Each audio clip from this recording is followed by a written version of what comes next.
Hi everyone, আমি চলে এসেছি আবার কিছু আপনাদের সাথে শেয়ার করতে। কিছু মানে আজকে হচ্ছে রান্না আমি আজকে লাউয়ের চাউ, হ্যাঁ ঠিকই ধরেছেন।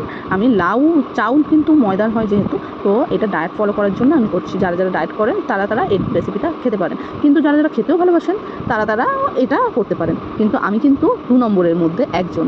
আমি কিন্তু খেতে ভালোবাসি, আমার বড় খেতে ভালোবাসে। আর যাই হোক, আমি এটা বানাচ্ছি। আমি একটা পিলার দিয়ে আমি লাউটাকে কেটে নিয়েছি। লাউটা কীভাবে কেটেছি, পিলারটা আমাকে কমেন্ট করে কেউ যদি জানতে চান তাহলে আমি সেই পিলারটার লিঙ্ক পাঠিয়ে দেবো। গাজরটাকেও পিলার দিয়ে কেটে নিয়েছি, দেখতেই পাচ্ছেন সরু সরু করে। আর ক্যাপসিকাম নিয়ে নিয়েছি। এবারে আমি এখানটা কড়াতে সাদা তেল দিয়েছি, তারপরে আমি অনেকটা রসুন দিয়েছি।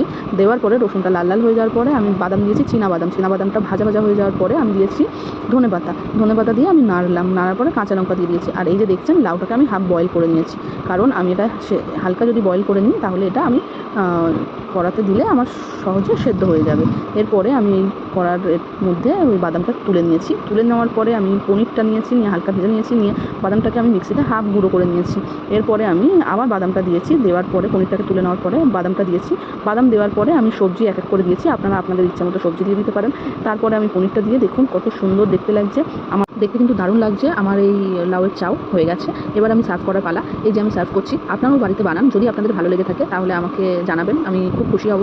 আর কে কোথা থেকে আমার ভিডিওটা দেখছেন সেটাও আমাকে শেয়ার করুন আর কমেন্ট করুন। আমার ভিডিওটা অনেক লাইক করুন, সাবস্ক্রাইব করুন। হ্যাঁ, সাবস্ক্রাইবটা কেন করবেন? কারণ নোটিফিকেশন পেতে হবে তো আমি অন্য ভিডিওগুলো যে দেবো। তো বাবা কি হাসি, খাবার দিয়ে এত হাসি মনটাও ভরে যায়। যাই হোক, কেমন হয়েছে একটু শুনে পারমিশন পেয়ে গেছি, দারুণ হয়েছে বলে দিয়েছে, আমারও মন খুশি হয়ে গেছে। একটা কিছু করতে গেলে যদি কেউ খায়, খেয়ে যদি প্রশংসা করে তাহলে তার রান্নার একটা এনার্জিও পাওয়া যায়, মজাও হয়, আর খেতেও তাদেরকে খাওয়াতেও ভালো লাগে।